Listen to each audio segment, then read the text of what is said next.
자, 계속해서 살펴보도록 하시겠습니다.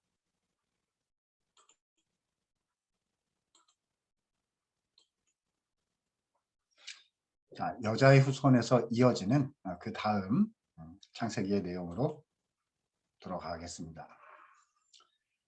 자, 여자의 후손의 약속이 나온 이후에 우리는 노아 언약이라는 언약을 만나게 됩니다.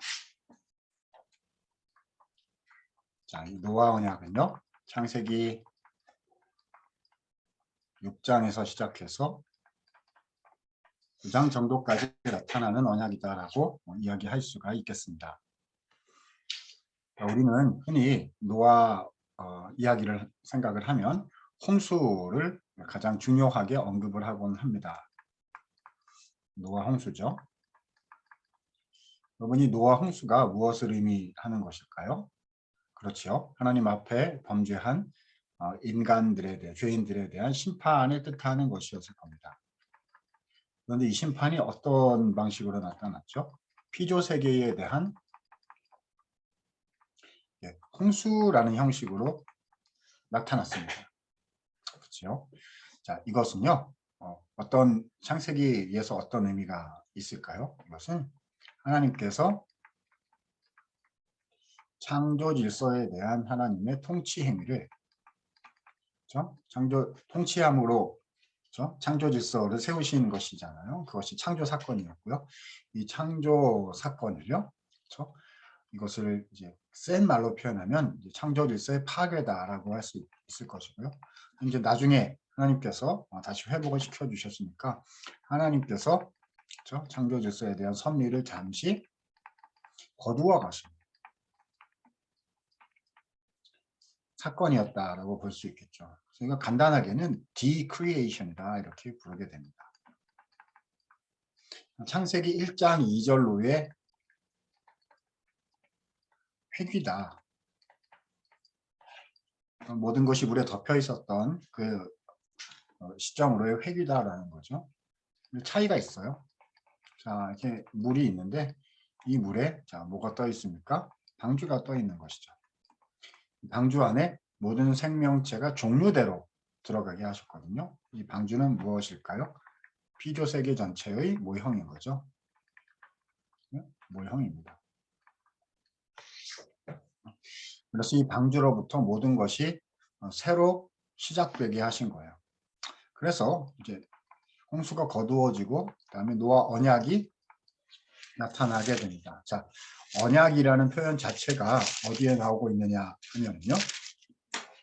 6장 18절에 나타납니다. 자, 본문을 가서 보도록 하시죠. 창세기 6장으로 가겠습니다. 6장 18절에 가서 보시면요. 그러나 너와 내가, 여기서 나는 하나님이세요. 내 언약을 세우리니. 자, 언약이라는 표현이 성경에 처음 등장하고 있는 거죠. 그래서 노아 언약이라고 부르게 되는 것입니다. 자, 노아 언약의 구체적인 내용은요. 9장에 가면 나타납니다. 자, 이제 홍수가 끝났고 다시 땅이 드러났습니다. 하나님이 자 9장 1절이에요. 하나님이 노아 아들들에게 복을 주시며 이르시되 생육하고 번성하여 땅에 충만하라. 어디에 나왔던 표현이죠? 창세기 1장에 나왔던 표현 그대로입니다. 땅의 모든 짐승과 그런 모든 것들을 그렇죠? 너희의 손에 붙였다. 다스리라라는 말의 또 다른 표현이라고 할 수가 있겠죠. 주님께서는 이제 이 언약의 이야기들을 계속해서 말씀을 해주십니다. 너희는 생육하고 번성하며 땅에 가득하여 그 중에서 번성하라. 그렇죠? 내가 내 언약을 너희와 너희 후손들과 세우는 것이다. 내가 너희와 언약을 세우리니 다시는 홍수를 멸망하지 않을 것이다. 언약의 증거는 이것이다. 내가 내 무지개를 구름 속에 두었다. 그래서 자, 언약에 관한 이야기가 계속해서 언급되고 반복되는 것을 알 수가 있습니다. 자, 여러분 노아 언약은 무엇일까요? 요 방주 안에 피조세계 모형 그대로 자, 생물들도 종류대로 그리고 노아의 인간으로서는 노아의 가족이 들어가 있는 거죠. 그래서 자, 하나님께서 창세기 1장, 자, 노아 언약은요, 그 표현들이 창세기 1장과 창세기 1장 매우 유사합니다. 그래서 생육하고 번성하여 땅에 충만하라라고 하신 거죠. 무슨 뜻입니까? 노아 언약이란요, 창조 질서의 재시작이다. 새로운 시작이다. 라고 할 수 있는 거죠. 그래서 recreation이다. 라고 표현할 수가 있겠습니다. 여러분, 우리가 원복음을 생각했을 때도요, 인간의 타락으로 말미암아 심판해야 할 때, 그 심판을 예수께서 오실 때까지 유보하여 주시고 오히려 더 귀한 은혜의 약속 말씀을 허락해 주셨죠. 역시 첫 번째 복음인 원복음 아니었습니까? 이번에도 마찬가지예요. 심판하셔야 될 때요. 자, 모든 것을 끝까지 심판하시지 않고 궁극적인 심판은 예수님께서 다시 오실 때 이루어질 것입니다. 그렇지만 지금은 예수님 오실 때까지의 구약의 내용들을 살피고 있는 거잖아요. 그러니까 이 노아 홍수 때는 심판을 또 궁극적인 부분까지는 유보하시고서는, 자, 이 심판을 통하여 또 무엇을 보이시는 거죠? 장차 예수 그리스도를 통해서 이루어질 약속의 발전, 계시의 점진적 발전을 또 보이신 것입니다. 그죠? 자, 그래서 이 창조 질서의 재시작이라는, 자, 요 얘기는요, 나중에 이사야 같은 데로 가면 아예 내가 새롭게 창조한다, 새 창조라는 말을 구약성경이 쓰게 되고요. 그것은 나중에 신약으로 이어지게 되면, 그렇죠? 자, 누구든지 그리스도 안에 있으면 이전 것은 지나갔으니 보라 새 것이 되었도다. 예수 그리스도 안에서는 거듭나는 것이다, 다시 태어나는 것이다 라고 말씀하심으로써 이 새 창조에 대한 이야기가 구약성경에서 계속 발전해 나가게 되는 거죠. 여러분, 창조 질서가 다시 시작되는 것은요, 사람의 능력으로 되는 게 아니에요. 이것은, 자, 우리 개혁 신학에서 가장 중요한 것이죠. 하나님의 주권적인 역사하심입니다.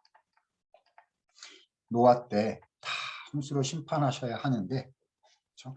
그러나 노아 가족들을 방주에 남겨두시고 다시 시작할 수 있게 하셨어요. 그죠? 하나님의 주권적인 역사입니다. 자, 플러스 또 무지개를 주심으로, 언약의 징표를 주심으로 다시는 물로 심판하지 아니하시겠다.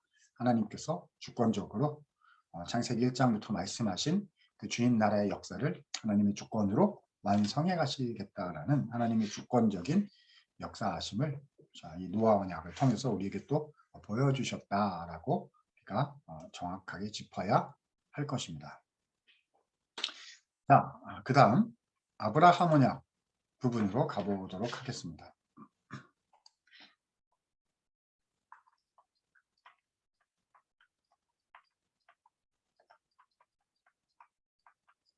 아브라함 언약 부분은, 자, 창세기 11장 27절부터 시작해서 창세기 끝까지, 창세기 50장까지 이어지는 아브라함 스토리의 이야기가 되겠고요. 좀 더 좁게 해보자면 창세기 11장 27절부터 시작해서 25장 11절까지 연결이 되는 아브라함 스토리죠. 그렇죠? 소위 데라의 족보라고 타이틀은 달려 있는데요. 아브라함 스토리예요. 그래서 여기에 나타난 언약이고요. 이 아브라함에게 주신 약속의 말씀이 이삭과 야곱과 12아들들, 요셉과 유다 같은 12아들들을 통해서 창세기 끝까지 쭉 이어져가는 이야기가 25장 12절부터 창세기 나머지 부분에 해당되는 그런 내용들인 것이니까요. 자, 아브라함 언약을 자세히 살피려면, 자, 창세기 12장을 보아야 하고 13장, 15장, 17장, 22장 같은 게 언약 부문이 나옵니다. 언약 텍스트가 쭉 나타나고 있어요. 우리는 자, 그 모든 내용을 다 볼 수가 없기 때문에 창세기 12장을 중심으로 해서 아브라함 언약의 내용들을 정리하고 그 특성을 살펴보는 방식으로 우리의 강의를 진행해 나가도록 하고자 합니다. 자, 일단 창세기 12장에 가서요. 텍스트에 해당되는 내용들을 보도록 하겠습니다.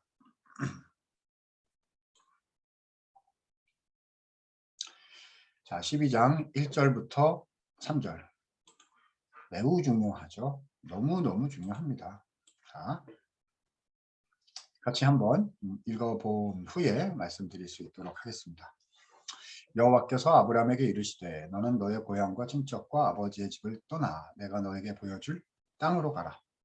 내가 너로 큰 민족을 이루고 내게 복을 주어 내 이름을 장대하게 하리니 너는 복이 될지라. 너를 축복하는 자에게는 내가 복을 내리고 너를 저주하는 자에게는 내가 저주하리니 땅의 모든 족속이 너로 말미암아 복을 얻을 것이라 하신지라. 아멘. 자, 여기에 중요 표시 좀 하도록 하겠습니다. 자, 내가 너에게 보여줄 땅으로 가라. 자, 땅을 주신다. 내가 너로 큰 민족을 이루게 하겠다. 큰 민족. 너에게 복을 줄 것이다. 너에게 이름을, 창대한 이름을 주리라. 너는 복이 될지라. 자, 복을 받다 못해 아브라함 자체가 복이 되고요. 자, 땅의 모든 족속에 관계된 얘기가 나옵니다. 너로 말미암아 복을 땅의 모든 족속이 아브라함의 후손인 큰 민족을 통해서 복을 받을 것이다. 자, 이 내용이요. 아브라함 언약의 가장 기초가 되는 주요한 주제들이 되겠습니다. 자, 여러분 아브라함 언약이 창세기 11장부터 27절 이하에 나타나는데요. 사실 창세기 11장 앞부분의 주요한 내용이 무엇일까요? 바벨탑 사건입니다. 자, 인간들이 교만하여 탑을 쌓고 하늘에 닿으려 하자 하나님께서 그들을 심판하셔서 언어가 혼잡해지게 하시고 그래서 땅에 쭉 흩으셨다. 이렇게 되어 있는 내용이죠. 심판 사건이에요. 심판 사건. 자, 몇 번째 심판 사건입니까? 창세기 3장 타락 사건 때, 그리고 창세기 6장 노아 사건 때, 홍수 사건이죠. 자, 그런데 그 앞에 나왔던 심판 사건들에서 항상 어떻게 됐었습니까? 심판으로 끝나지 않고 심판을 통하여 그렇죠? 예수 그리스도를 향해서 나가는 더 귀하신 은혜의 약속 말씀이에요. 심판을 통해서 계속 이 구원에 관계된 더 귀하고 깊은 말씀이 계속 나타나는 걸 우리가 두 번이나 보지 않았습니까? 여러분 지금 열방들 가운데 자 민족들을 언어가 달라지게 해서 흩으셨어요. 흩으셔서 뭐가 된 거죠? 열방들, 민족들이 된 거예요. 심판이 된 거죠. 흩어졌어요. 그런데 하나님은 이들을 그대로 두시지 않고 이들 중에 한 사람을 지금 끄집어내신 겁니다. 여기서. 누구죠? 아브라함을 끄집어내셔가지고요. 이 아브라함을 통하여 열방들이 다시 하나님께 돌아올 수 있도록 하시는 일들을 그러니까 지금 심판을 바벨탑 사건이죠. 저 심판으로 끝나지 않고 그 안에서 하나님은 더 귀한 은혜의 약속을 주셔서 예수 그리스도를 가리키는 것으로 이제 계시가 발전이 돼 나가는 거죠. 더 귀한 약속을 주셔서 흩어버린 그 민족들을 하나님께로 회복시키시려는 예수 그리스도의 그 복음의 말씀을 구원의 약속을 아브라함 언약을 통해서도 또 베풀어 주고 계시다는 겁니다. 자, 내용을 좀 정리해 보도록 하죠. 자, 첫 번째, 아브라함에게 땅을 주시겠다고 하셨어요. 자, 이 그림을 그려야 하는데요. 어떻게 그릴까요?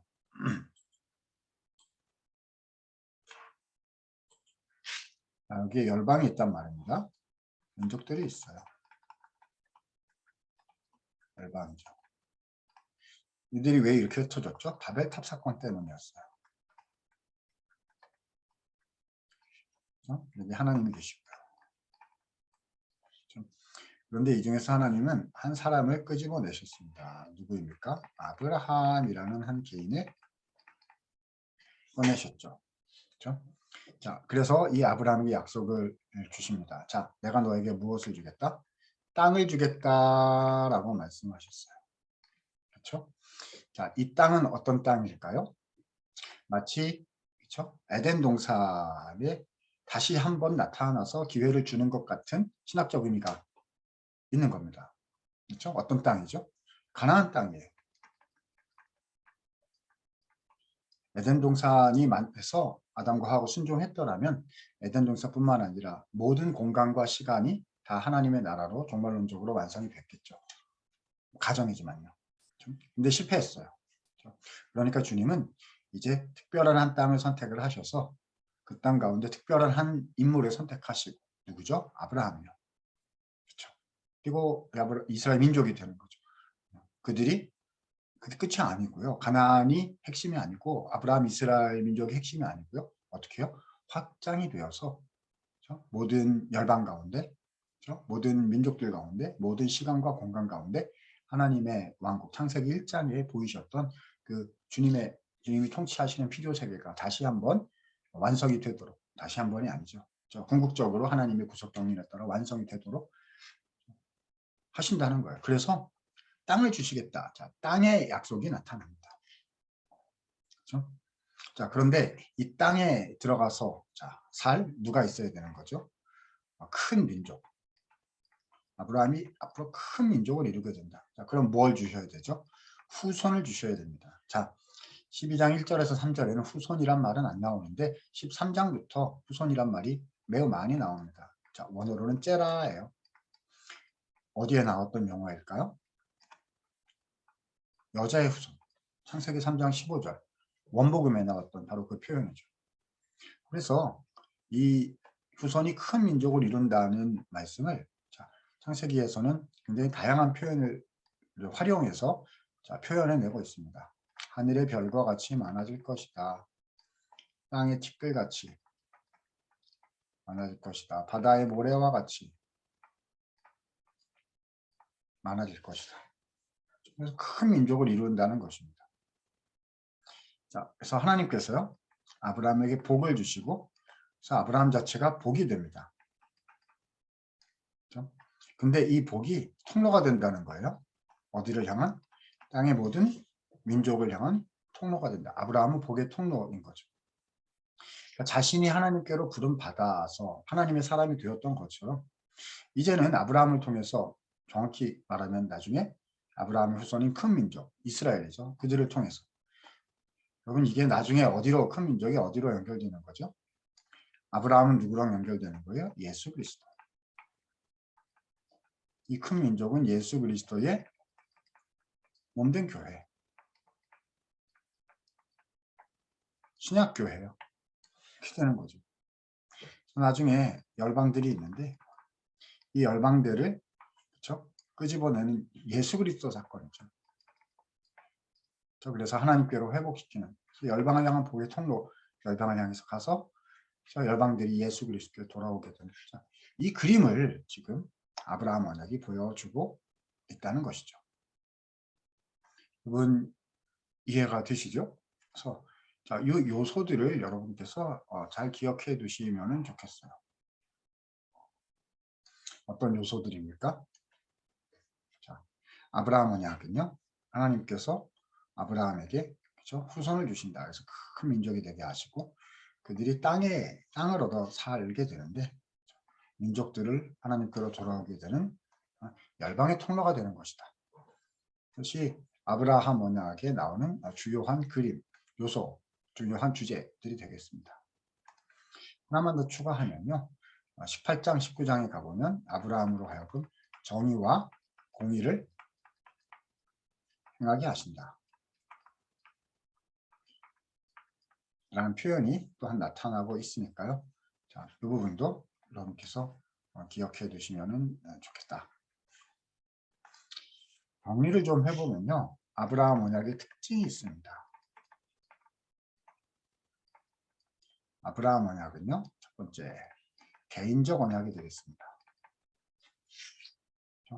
하나님은 공동체를 택하신 게 아니라 한 사람을 택하셨어요. 이건 아담 때부터 똑같습니다. 아담에게 아들이 여러 명 있었는데 처음엔 가인과 아벨이 있었는데 그 중에 하나님 아벨을 택하셨는데 이제 아벨이 죽었잖아요. 그러니까 그 다음에 셋을 택하신 거고 쭉 내려가요. 창세기 5장에 보면 한 명만 언급을 합니다. 많이 나왔으나 그 중에 누구다. 그래서 한 명 한 명으로 내려가죠. 데라에게 아들이 3명 있었는데 그 중에 아브라함. 아브라함에게 아들이 여러 명 있었는데 대표적으로 그렇죠? 이삭과 이스마엘이 있었는데 그 중에 이삭 하나만 찍어서 내려가는 겁니다. 그렇죠? 그 다음에 야곱과 에서가 있었는데 그 중에 야곱 이렇게 가는 거죠. 그래서 아브라함 언약은 개인으로 내려가는 한 명으로만 내려가는 언약이다. 두 번째는요. 그것은 자, 일방적 언약이다. 이것을 예전에 편무 언약이라고 부르기도 했죠. 그래서 하나님께서 약속을 주시고서는 주권적으로 이루어 가십니다. 세 번째로는 무조건성이 특징입니다. 자, 무조건성이란 조건을 걸지 않았다는 거예요. 나중에 우리가 출애굽기나 신명기 같은 데 가서 보게 되면요. 거기에는 조건성의 부분이 나타납니다. 그래서 양쪽이 합의해서 들어가기 때문에 저 지킬 걸 지키지 않으면 약속이 깨져버리는 그런 일들이 발생하게 되는데요. 나중에 이제 모세 언약에 해당되는 내용이고요. 아브라함 언약에는 그런 게 없어요. 조건을 거시지 않았어요. 그냥 내가 너로 하여금 큰 민족이 되게 하고 땅을 얻게 하고 열방을 향한 복의 통로가 되게 하리라 라고 약속하시고서는 하나님의 열심으로 다 이루어 나가십니다. 아브라함, 이삭, 야곱 부족하고 실수도 많았고 때로는 믿음이 흔들렸음에도 불구하고 하나님께서는 그들을 빚으시고 하나님의 열심으로 그렇죠? 그들을 빚으시고 훈련시키시고 연단시키셔서 하나님의 백성으로 만들고야 마셨죠. 여러분 여기서 무조건성이란 조건성이 걸려있지 않다는 말인데요. 자, 오해하시면 안 돼요. 이거는 니네 마음대로 해도 된다, 방종해도 된다 그런 뜻이 아니에요. 무조건성이란 하나님의 열심입니다. 하나님께서 주권적으로 하신다 이런 뜻이죠. 그래서 순종할 때까지 순종하기까지 주님이 역사하신다. 이런 의미라고 생각해 주시면 되겠습니다.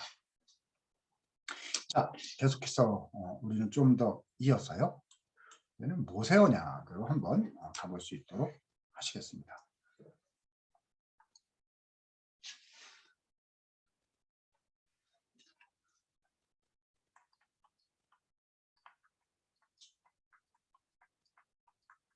자, 모세 언약이란 출애굽기부터 시작해서 신명기까지를 모세 언약이라고 부릅니다. 여기는 두 가지가 있어요. 첫 번째는 시내산 언약입니다. 시내산 언약은 출애굽기부터 시작해가지고요. 레위기, 민수기, 다음에 신명기 28장까지를 시내산 언약이라고 부릅니다. 두 번째는 모압 언약이라고 있어요. 이 부분은 신명기 29장부터 시작해서 34장까지 6장을 모압 언약이다 이렇게 부릅니다. 이 두 가지를 합쳐서 모세 언약이다 라고 우리가 표현하게 되는 거죠. 어떤 분들은요 저랑 생각이 좀 달라서 출애굽기는 시내산 언약이고 신명기 전체가 1장부터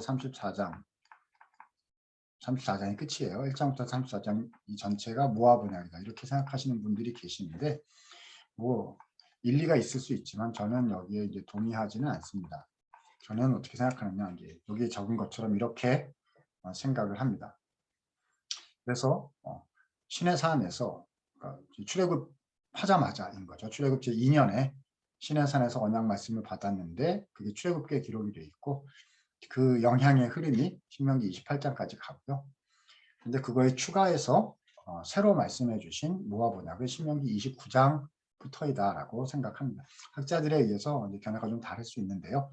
자, 저는 이제 이렇게 생각하기 때문에 제 견해대로 설명을 쭉 드려보도록 하겠습니다. 그러면 아브라함 언약과 그 다음에 모세 언약을 비교해 보면은요. 자, 이미 말씀드렸는데 아브라함 언약은 개인적 언약이고 그 다음에 일방적 언약이고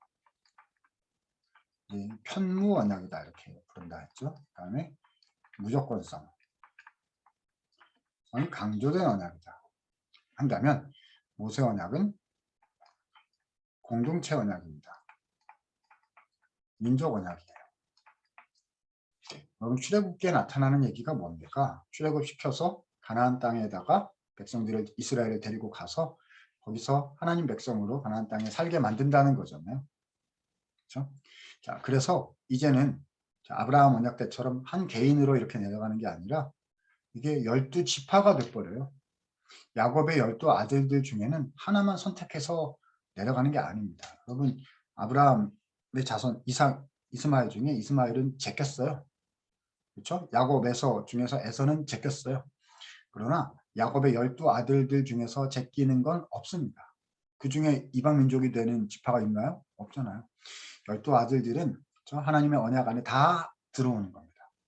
물론 그 중에 어느 지파에서 나중에 예수님이 오시느냐, 그 중요한 그건 있는데요. 그럼에도 불구하고 12지파 중에서 하나님 나라에서 이렇게 제껴진 지파는 없었어요. 그러니까 뭐가 되는 거죠? 민족이 공동체가 언약의 대상이 되어서 이제 가는 겁니다. 왜죠? 그래야 열방의 민족들을 돌아오게 한 아브라함 언약 내용이 그거잖아요. 큰 민족이 되게 하리라. 그래서 이제는 공동체 버전의 언약으로 발전해 나가는 구원 계시의 발전이 나오는 겁니다. 그게 모세 언약인 거예요. 자, 근데 이 모세 언약은요, 일방적 언약이 아니라 쌍방적 언약이 되겠습니다. 그래서 예전에는 쌍무 언약이다 이렇게 부르기도 했죠. 이거는요, 양쪽이 합의하여, 그죠? 하나님과 백성들이 양쪽이 합의하여 그래서 언약이 체결되는 것입니다. 언약이 유효하게 되는 거예요. 그렇죠? 자, 그래서 이것은 조건성입니다. 순종하면 복을 주시고 불순종하면 저주가 내려온다. 이렇게 되죠. 모세 언약의 특징입니다. 근데 백성들이 지킬까요? 못 지킬까요? 못 지키거든요. 그러면 하나님은 어떻게 하시느냐 하는 대안까지, 하나님의 대안까지 여기에 이제 포함이 되어 있는 개념이 되겠습니다. 자, 그래서요, 겉으로 볼 때는 아브라함 모세 언약은 서로 굉장히 다 반대가 된다라고 생각이 되는데요. 그럼에도 불구하고 이것들은 그럼에도 불구하고 이 내용들은 우리가 무엇으로 이해해야 되느냐 하면 아브라함 언약에서 모세 언약을 갈 때 이것은요, 계시의 점진적 발전이다.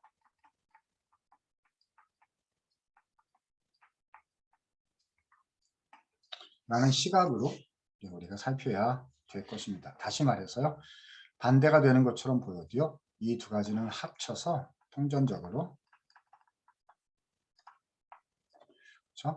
하나의 하나님의 거시적인 약속을 보여주고 있다. 누가 성취하시는? 예수께서 성취하시는 하나의 약속을 보여주고 있는 것이다. 왜 그런지는 좀 이따가 더 언급을 해보도록 하겠습니다. 자, 그러면 먼저 시내산 언약의 내용을 먼저 보도록 하겠습니다.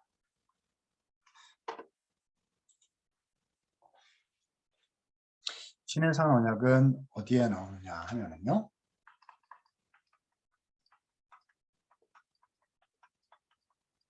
출애굽기 19장 5절부터 6절에 그 주요한 내용이 나타나고 있습니다. 자, 출애굽기 본문으로 가보도록 하겠습니다. 자, 제가 창세기 파일을 보여드리고 있었는데요. 출애굽기로 가겠습니다.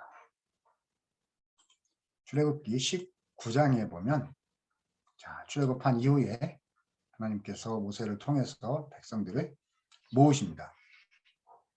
그 장소가 시내산이었고요. 시내산에서 이 이스라엘이 하나님의 언약 백성 될 것을 말씀을 하십니다.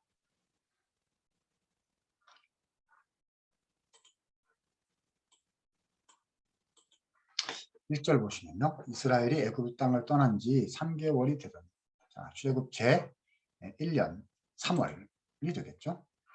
그들이 신의 광야에 이르니라. 그래서 시내산 언약이 되는 거예요. 그렇죠? 자, 4절, 5절, 6절인데 자, 중요한 것은 5절과 6절이 되겠습니다. 세계가 다 내게 속하였나니 너희는 이스라엘 민족들이죠. 이스라엘 민족이죠.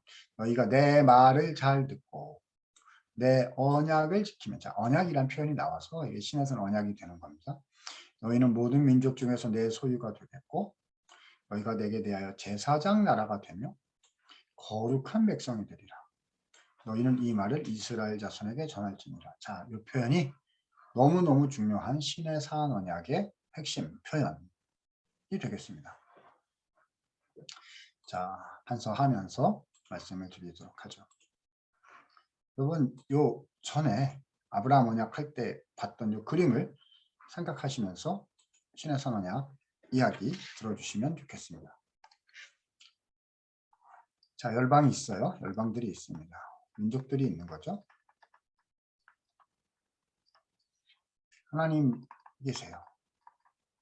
자, 타락 사건 이후로 열방들과 하나님 이렇게 멀어진 거죠. 관계가 틀어진 것입니다.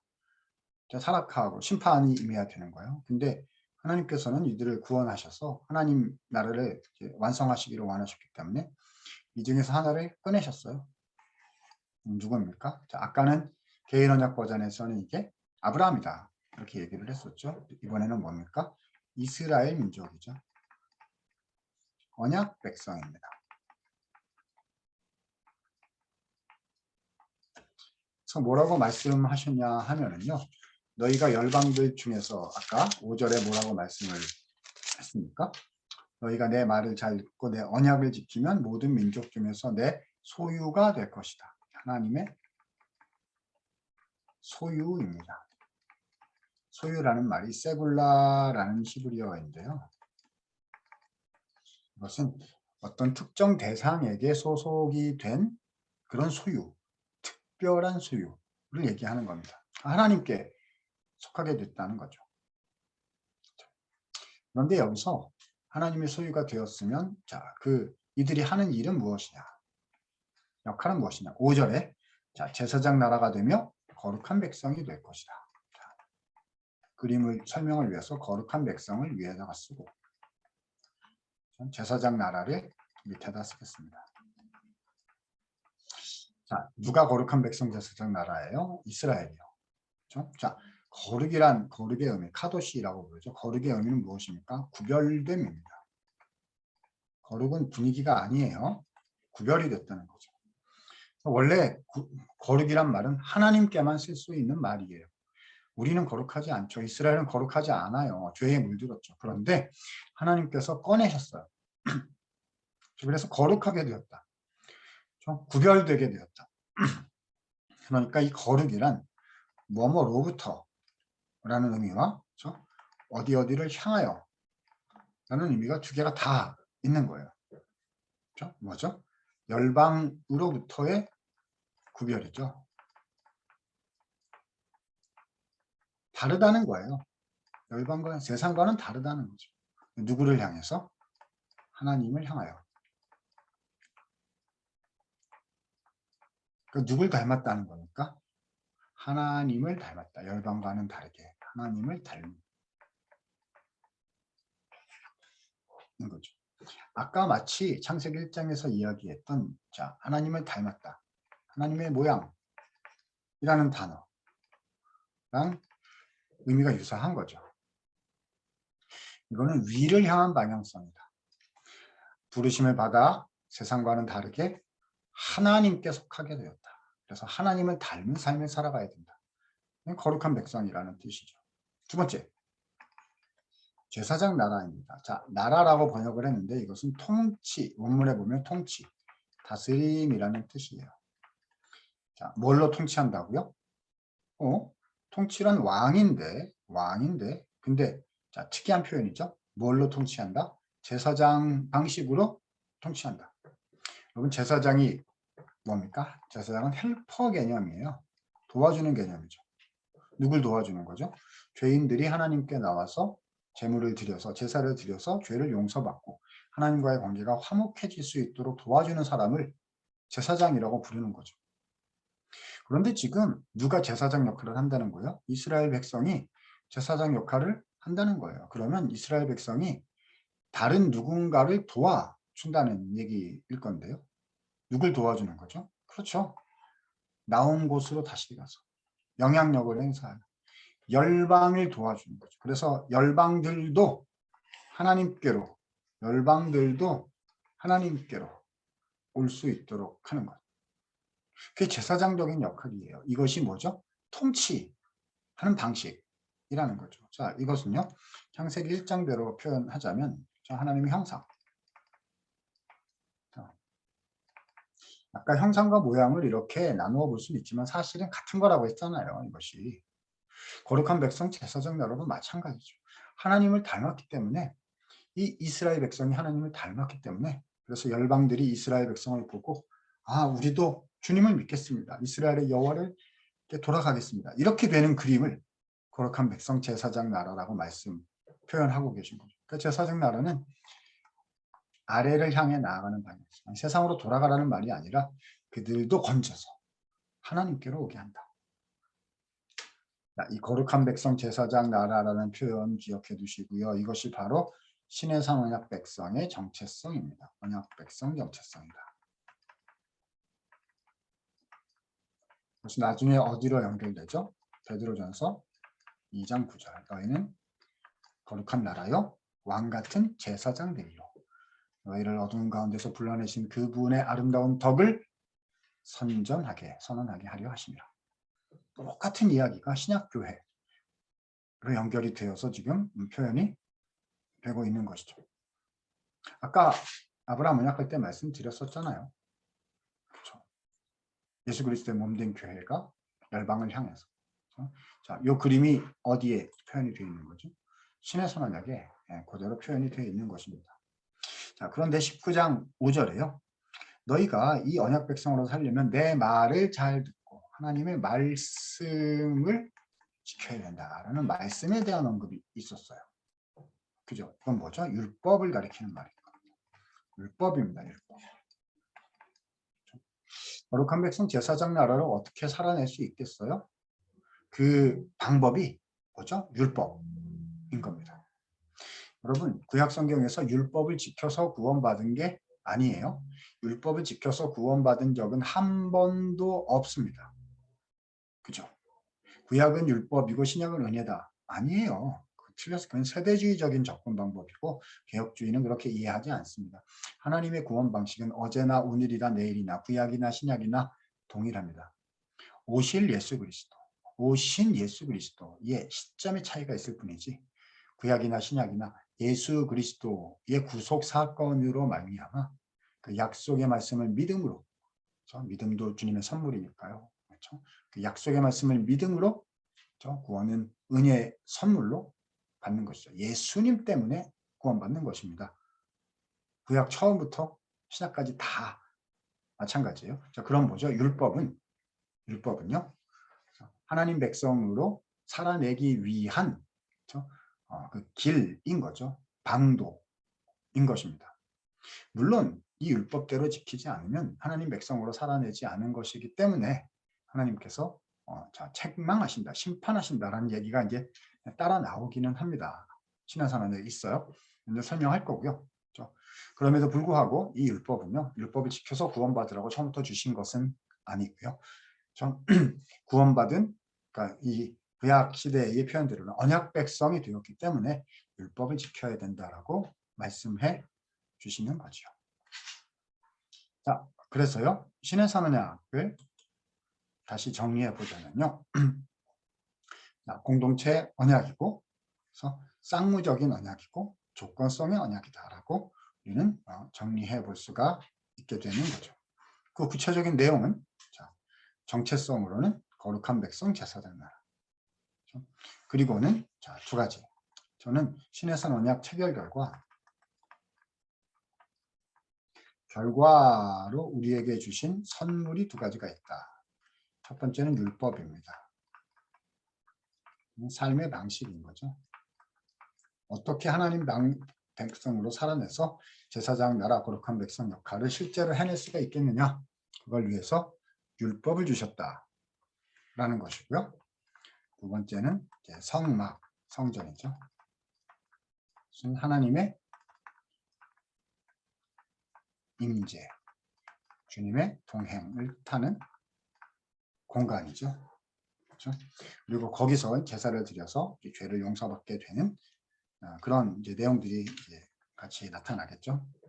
이것은 언약 백성이 되었기 때문에 그렇죠? 하나님께서 주신 특별한 은혜다라고 말씀을 드려야 할 것입니다. 자, 우리는 신해산 언약까지 했습니다. 잠시 쉬고요. 그 다음 신명기에 나타난 모세 언약을 조금 더 살펴보고 또 다윗 언약까지 이어가 보도록 하겠습니다.